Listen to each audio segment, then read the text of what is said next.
안녕하세요. 반짝반짝 빛나는 교회, 반짝반짝 빛나는 교회학교 선생님들. 저는 빛나교회 유아부를 맡고 있는 배유미 강도사입니다. 만나서 반갑습니다. 네, 선생님들. 오늘 제가 준비한 주제는 똑똑한 바보 디지털 미디어입니다. 비록 영상이지만 많은 관심과 응원으로 또 집중을 부탁드리며 준비한 내용 함께 살펴보겠습니다. 포스트 코로나 시대를 살고 있는 우리 일상에 참 많은 변화가 일어났습니다. 특히 코로나로 인하여 불가피하게 사회적 거리두기가 시작됨으로써 언택트 사회라는 새로운 패러다임이 등장하였습니다. 우리 아이들 역시도 아침에 눈을 떠서 가방을 메고 학교를 향해 가는 것이 아니라 이제 가정에서 원격 수업을 하게 되었는데요. 상황이 이렇다 보니 코로나로 인하여 우리 아이들 삶 가운데 가장 큰 비중을 차지하게 된 것 중에 하나가 바로 다름 아닌 디지털 미디어 기기라고 할 수 있습니다. 현재 미디어는 우리 아이들의 삶의 일부가 되었습니다. 코로나 이전 우리 아이들에게 있어 미디어 기기의 사용이 선택적이었다면 코로나 이후 미디어는 필수 불가결한 요소가 되어버렸습니다. 미디어가 아니면 우리 아이들의 일상은 단 하루조차 평범하게 돌아가지 않게 되었다고 해도 과언이 아닙니다. 지금 이 시간에도 미디어는 우리 아이들에게 수많은 정보와 도움을 마구마구 쏟아 부어주고 있습니다. 그러나 우리 어른들이 한 번쯤 생각해 봐야 할 것은 미디어는 그의 유익함 못지않게 미디어의 문제적 사용으로 인한 역작용 역시도 우리 아이들에게 그대로 영향을 끼치고 있다는 점입니다. 다시 말하면 현재 미디어에 너무 쉽게 노출되어 있는 우리 아이들은 미디어가 주는 유익함으로 그 어느 시대보다 고도의 정보력을 갖추고 있습니다. 하지만 동시에 미디어가 주는 부정적인 영향 역시도 아무런 필터링 없이 그대로 받아들이고 있다는 점입니다. 이러한 아이들에게 필요한 것은 다름 아닌 바로 어른들의 올바른 지도입니다.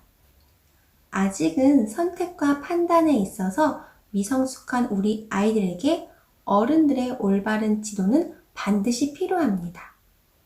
그래서 오늘 준비했습니다. 아이들의 지도에 앞서 우리 아이들의 삶의 일부가 되어버린 미디어가 내포하고 있는 부작용을 살펴보면서 그에 따른 대안 역시도 간략하게 살펴보겠습니다. 디지털 미디어 기기 사용에 있어서 가장 큰 문제가 되는 것은 바로 다름 아닌 미디어 중독입니다. 디지털 미디어 중독은 인류의 새로운 질병이라고 볼 수 있습니다. 최근 국제보건기구에서 제정한 제11차 질병 분류 체계에 게임 중독 이용 장애가 등록되면서 큰 이슈가 되기도 했습니다. 중독으로 이어져 치료와 사회적 대응이 필요한 것은 미디어 게임만이 아닙니다. 우리 어른들이 아이들의 삶 속에서 많이 볼 수 있는 것처럼 소셜미디어 등 미디어 콘텐츠에 대한 과몰입, 과의존 현상 역시도 중요하게 다뤄야 할 문제로 떠오르고 있습니다. 이렇게 우리 아이들의 중독 증상은 개인의 건강과 삶을 파괴하는 것은 물론이고 사회적으로 큰 문제적 이슈가 되고 있습니다.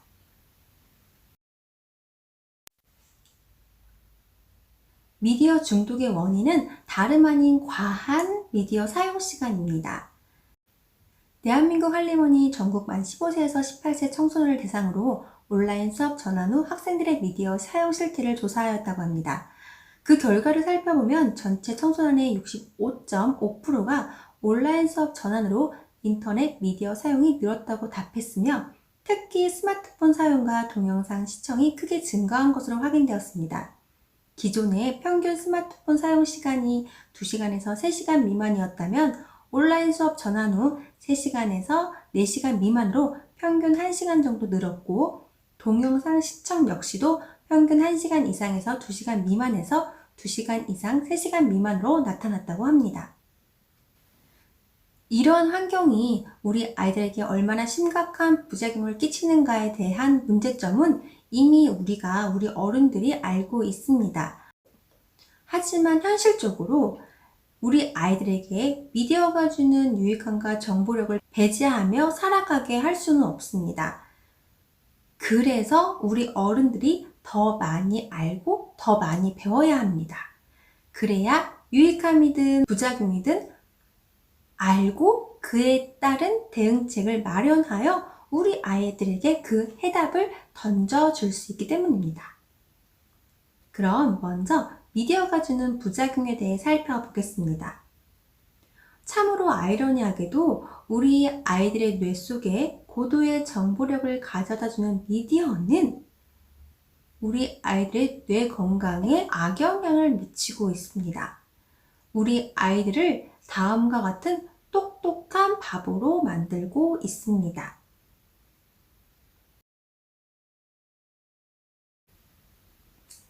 그 첫 번째, 과다한 미디어 사용으로 인한 언어 능력 저하.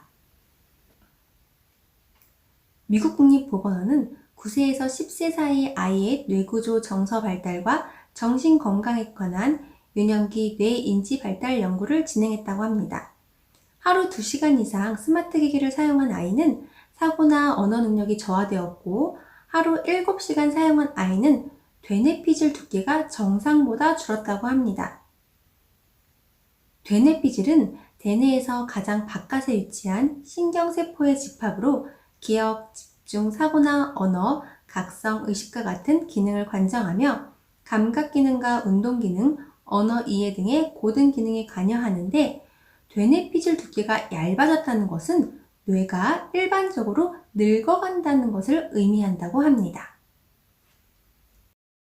또한 미국 의사협회 저널 소아과학에서 발표한 내용에 따르면 유아기에 스마트폰, TV, 태블릿, 컴퓨터와 같은 스크린 노출 시간이 많은 아이일수록 뇌 백질의 발달 속도가 느리다는 결과가 나왔습니다. 뇌 백질은 언어, 정신조절, 자기조절 기능이 발달하는 곳인데요. 인지기능 테스트에서 스크린 노출 시간이 많은 아이는 물건의 이름을 빨리 대는 정신처리 속도와 읽기, 쓰기 능력이 확연히 떨어지는 것으로 나타났다고 합니다. 따라서 소아과학회에서는 생후 18개월 이전에는 스크린 노출을 절대 피해야 하고 생후 18개월에서 24개월에는 부모가 골라서 양질의 프로그램만 보게 하되 반드시 부모가 함께 볼 것이며 2세에서 5세에는 스크린 노출 시간을 하루 1시간으로 제한하도록 권장하고 있습니다. 두 번째, 과도한 스마트 사용으로 인한 ADHD, 틱장애, 언어 발달 장애, 사회성 결여 문제를 유발. 어린 시절 미디어 중독은 전두엽의 발달에 문제를 일으킨다고 합니다. 그림을 보면서 내용을 살펴보겠습니다. 전두엽의 기능은 전전두엽에서 담당하는 실행 기능과 운동피질에서 담당하는 운동 기능으로 나누는데 실행 기능은 주의를 집중하는 능력, 추론 및 계획 능력, 상황에 필요한 정보를 획득하고 언어적인 정보를 통해 행동을 조율하는 능력, 정서를 조절하는 능력 등이 모두 포함됩니다. 운동 기능에는 손의 힘과 특정 근육의 운동을 통제하는 능력 및 복잡한 움직임을 계획하고 준비하며 실행하는 능력 등을 말합니다. 때문에 전두엽의 발달이 좋지 않으면 주의력 결핍 및 과잉 행동 장애인 ADHD가 생길 수 있다고 합니다. 실제로 스마트폰에 빠져서 게임을 하고 있는 아이의 뇌 모습을 찍어보면 ADHD 증상을 보이는 아이의 뇌 모습과 매우 유사하다고 합니다.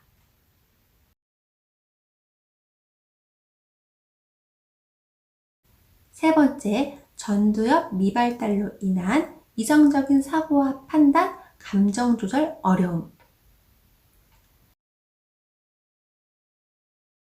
청소년들의 미디어 중독에 따른 이용 시간 증가는 인지 능력 발달에 악영향을 미칠 수 있다는 연구 결과가 나왔습니다. 미디어를 통한 게임이나 콘텐츠 등은 시청하는 아이들에게 즉각적인 반응을 요구하기 때문에 전두엽으로 정보를 넘기지 않고 후두엽에서 바로 처리하게 됩니다. 이렇게 되면 이성적 사고나 판단, 행동, 감정 조절을 하는 전두엽 발달이 지체해 이성적인 사고 판단이 잘 안 서게 됩니다. 실제로 미디어 중독 의심자의 뇌 반응이 이성적 사고 판단이 어려운 마약, 알코올 중독자의 뇌 반응과 비슷하다는 연구 결과가 나왔다고 합니다. 네 번째, 디지털 치매. 디지털 치매라는 단어를 들어보신 적이 있나요? 디지털 치매는 미디어 중독으로 인해 발생하는 인지 기능의 저하 상태를 일컫는 신조어입니다. 국립언어원에서는 다양한 디지털 기기의 발달에 힘입어 스스로의 뇌를 사용하지 않고 무의식적으로 디지털 기기에 의존하게 된 현대인들의 기억력 감퇴 현상이라고 디지털 치매 증후군을 정의하고 있습니다. 인간의 뇌에는 뉴런이라고 하는 수백억 개의 신경세포가 모여 있습니다. 한 신경세포의 신경돌기 말단은 다른 신경세포의 세포체와 맞닿아 있는데 이 틈을 시냅스라고 합니다. 시냅스는 한 신경세포에서 다른 신경세포로 신호가 전달되는 장소입니다. 이러한 뇌세포끼리의 연결 부위인 시냅스가 강화되면 뇌세포가 활성화됩니다. 우리가 뇌를 많이 사용할수록 시냅스 연결은 강해집니다. 그러나 디지털 미디어 기기를 의존하게 되면 인간의 뇌는 수동적으로 반응하게 되며 결과적으로 뇌를 사용하는 횟수가 줄어들고 뇌 속의 시냅스 연결이 퇴화하게 됩니다. 이것이 디지털 치매의 원인이 된다고 합니다.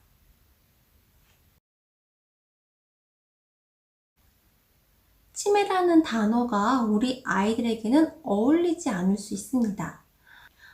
하루에 7시간 이상 스마트폰을 사용하는 10대 청소년들의 약 18% 이상이 자신의 집 번호 같은 단순한 기억조차도 잘 하지 못하는 것으로 보고된 적이 있다고 합니다.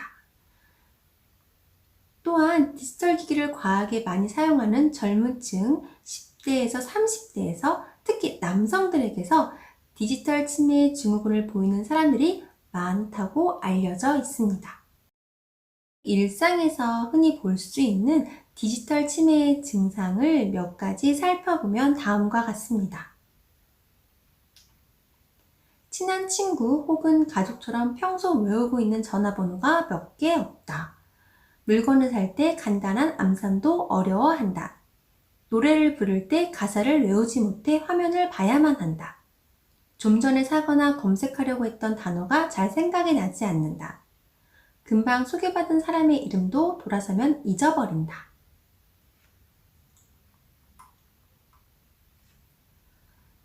지금 언급한 증상들을 보면서 이건 나의 모습인데 하시는 선생님들도 적지 않으실 텐데요. 저도 그랬거든요. 하지만 디지털 치매는 일상적인 생활에 심각한 위협이 따르는 것이 아니기 때문에 중독처럼 의학적인 병명으로 정의되지는 않았다고 합니다.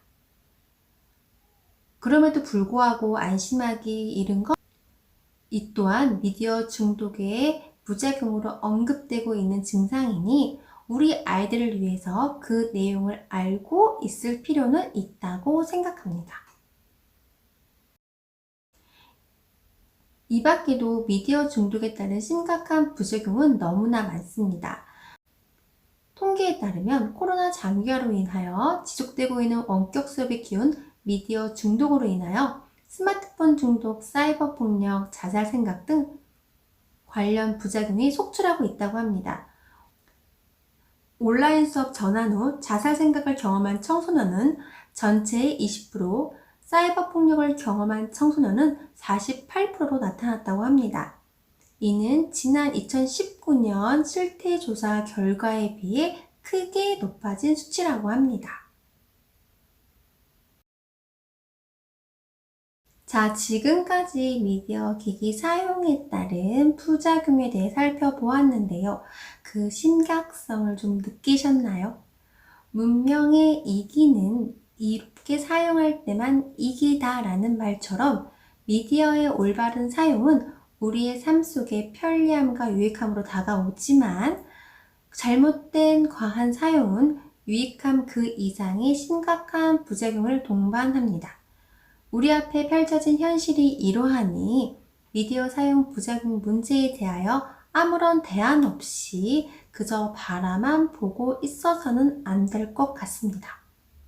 그렇다면 앞서 살펴본 부작용에 대한 몇 가지 예방법을 살펴보겠습니다. 첫 번째, 올바른 미디어 사용 교육받기. 가장 좋은 예방법은 다름 아닌 올바른 사용 교육입니다. 그런데 먼저 교육을 받아야 할 대상이 우리 아이들이 아닌 바로 우리 어른들입니다. 우리 어른들은 가끔 착각하는 것이 있습니다. 아이들이 나보다 더 미디어를 잘 사용한다는 것입니다. 이는 매우 위험한 생각입니다. 아이들이 미디어를 사용한다고 해서 아이들이 그 작동 구조와 영향력까지도 자동적으로 이해하는 것이 아닙니다. 아이들은 미디어를 통한 온라인에서 직면하는 복잡한 사회적 윤리적 문제를 다루는 데 있어 아직은 너무나 미성숙합니다. 어른들은 여전히 성인들의 지도를 받아야 하는 우리 아이들에게 문제를 해결할 수 있는 역량과 판단 능력, 즉 미디어 리터러시를 갖추도록 도와주어야 하는 의무와 책임이 있습니다. 그래서 우리 어른들은 항상 배워야 합니다. 그래서 우리 어른들이 한 발짝 앞서 배워 나아가야 합니다.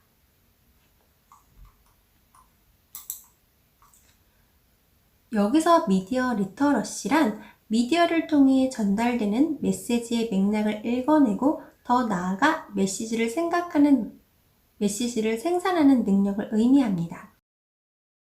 학생들이 미디어를 통해 정보를 올바르게 제대로 활용할 수 있도록 시행되는 것이 바로 미디어 리터러시 교육입니다.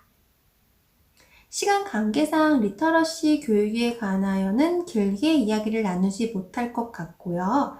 시중에 미디어 리터러시 교육에 관한 도서와 온라인 자료가 많이 나와 있으니 찾아보시고 그와 관련한 내용을 살펴보시는 것을 권장합니다. 두 번째, 올바른 미디어 사용법 교육하기. 이제 어른들이 준비가 되었다면 아이들에게 직접 가르쳐 줘야 합니다.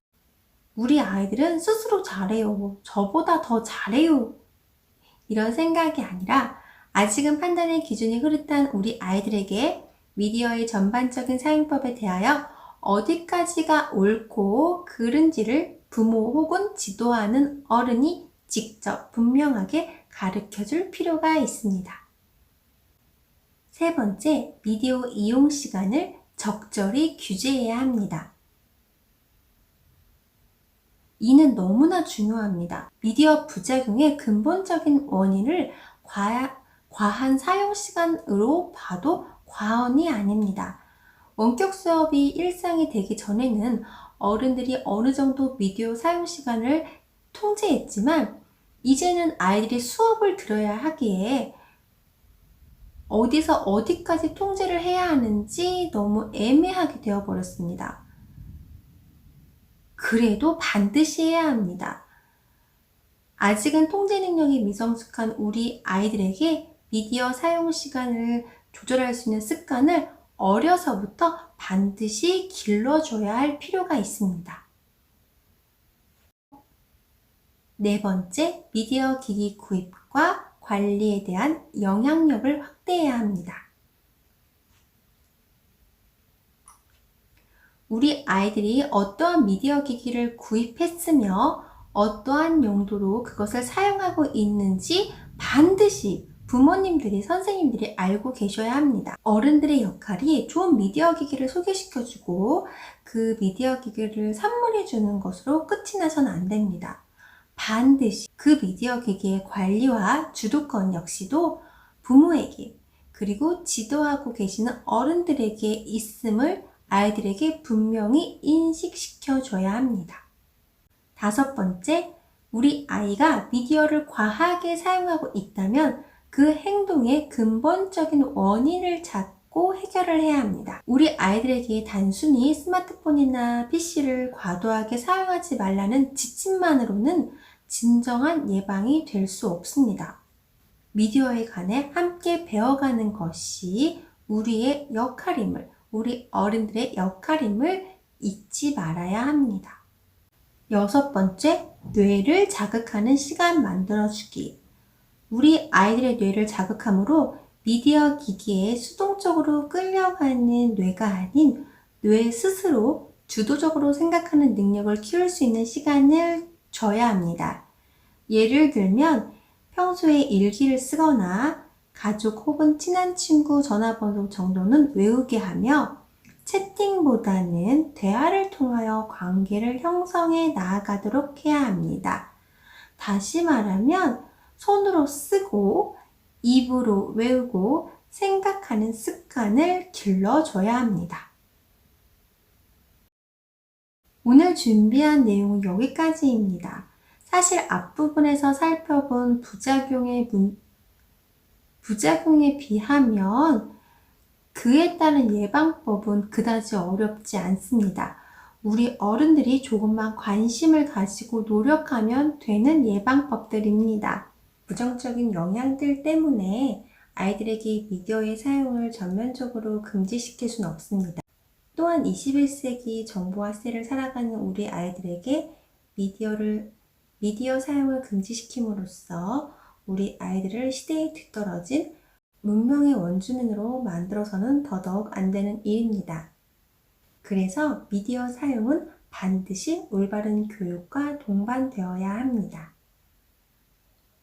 너무나 소중한 우리 아이들이 미디어의 홍수 속에서 방향을 잃어 휩쓸려 가지 않도록 미디어에 대한 올바른 가치관과 좋은 습관을 유지할 수 있도록 똑똑한 청지기 역할을 하시는 저와 우리 선생님들 그리고 부모님들이 되기를 바라며 그럼 여기서 오늘 강연을 마치겠습니다. 지금까지 시청해 주셔서 너무나 감사합니다.